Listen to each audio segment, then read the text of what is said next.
Hey gang, AV here. Welcome to my review of the Hiya Toys Comicfest exclusive 2020 exclusive glow-in-the-dark RoboCop. Here he is out of the packaging. In case this is the first Hiya Toys video of mine that you've seen, I did have issues with my Hiya Toys early on, and henceforth I always open them up ahead of time, heat up the joints, make sure everything works fine, and so on and so forth. That being said, this is not collector-friendly packaging. He's actually a blister-carded figure inside of a box. So I had to do all that off camera. So let's have a look at the packaging itself.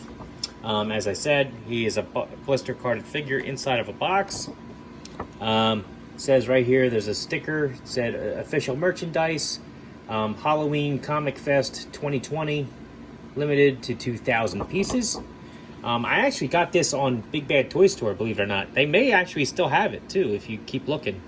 Back of the box, just the same old product shot that we always get for the RoboCop line for Hiya Toys.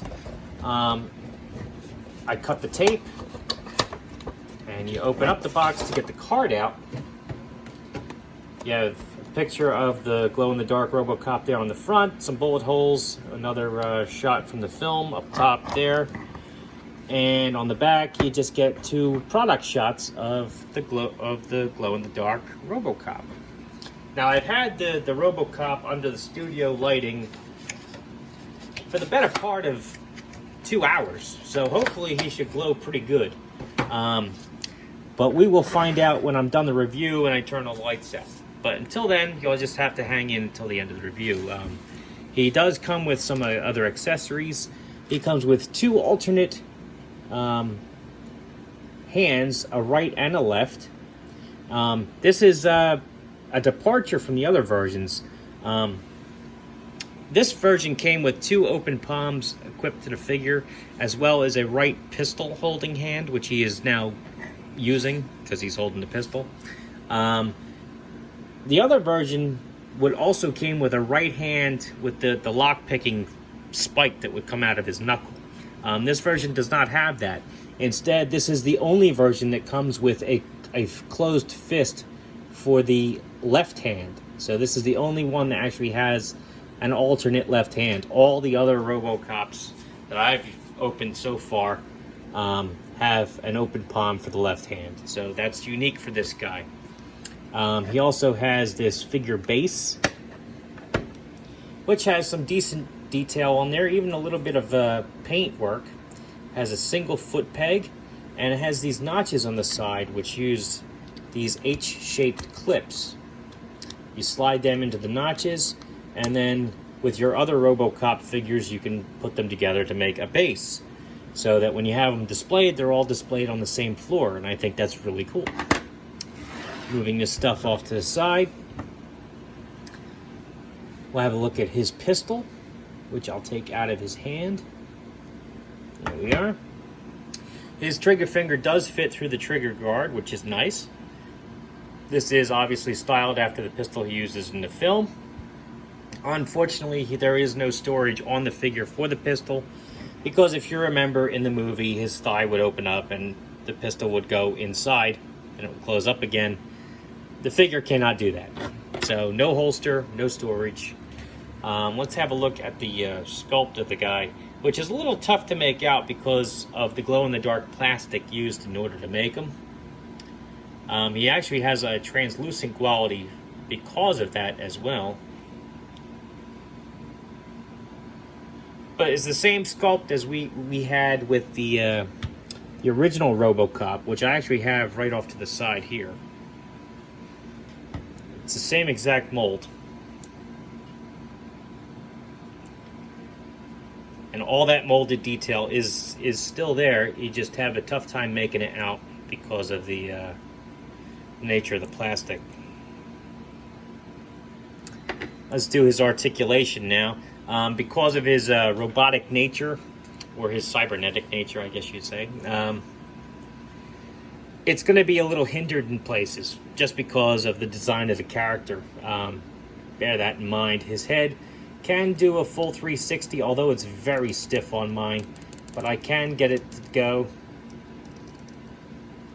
He also gets tilt to side, look up slightly, down slightly. He gets some expression out of him that way, though. Arms can do a full 360. They also pivot up and down slightly. Elbows can bend 90 degrees, and they do rotate 360 degrees. However, you gotta pop these hinges off of the elbows a little bit in order to get it to move. Gotta be careful with it. You don't want to break it. But they do pivot from side to side, as you can see. I wouldn't do a full 360 with it though, but you can get some movement.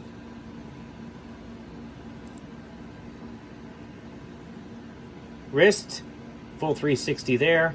There is no hinge there. Ab crunch is surprisingly good. He's got a very good ab crunch. Does decent there. Can also twist bottom of the rib cage and top of the hips.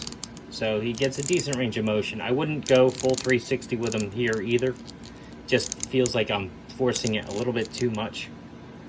Hips, kick his legs up about that high, but because of the cut at the upper thigh, they do go off to the side when you do it.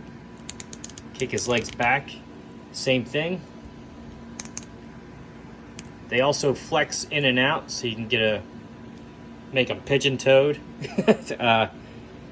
Knees, bend 90 degrees.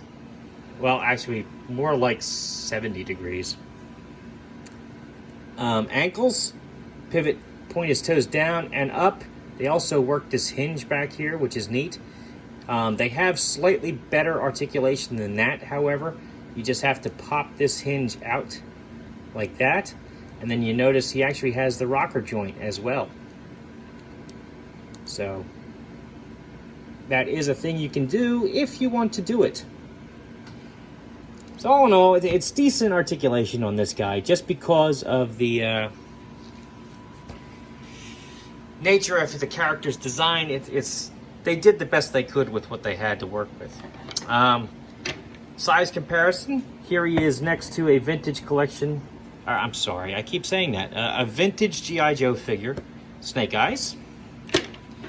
Here is the vintage collection Luke Skywalker figure from Star Wars.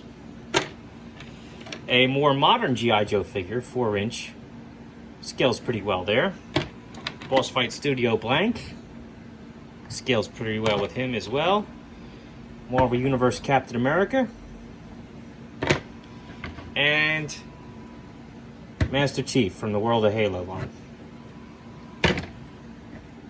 Alright, let's try out his glow-in-the-dark feature. I have not tested this ahead of time. He's been under the lights this whole time, so wish me luck. I'm going to get up and start turning the lights off. See how well that works. Again, he's been under the lights for a better part of 2 hours. So hopefully it works pretty decent.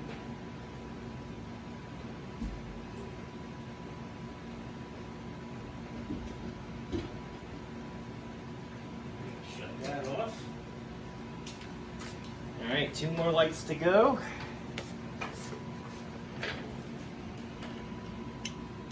And there. Oh, not too bad. It's still daylight here, and I do have light coming in through the window, so that is the glow you have on the rest of the set here. But all in all, he does work. He glows in the dark pretty nicely. That's pretty cool. All right. Let's turn the lights back on so I can finish it up. This has been my review of the Hiya Toys Comicfest Halloween 2020 exclusive RoboCop figure. If you like this video, check out my channel where you'll find other RoboCop reviews as well as several other different 1/18 scale lines. If you like what you see there, then please subscribe, and as always, thanks for watching.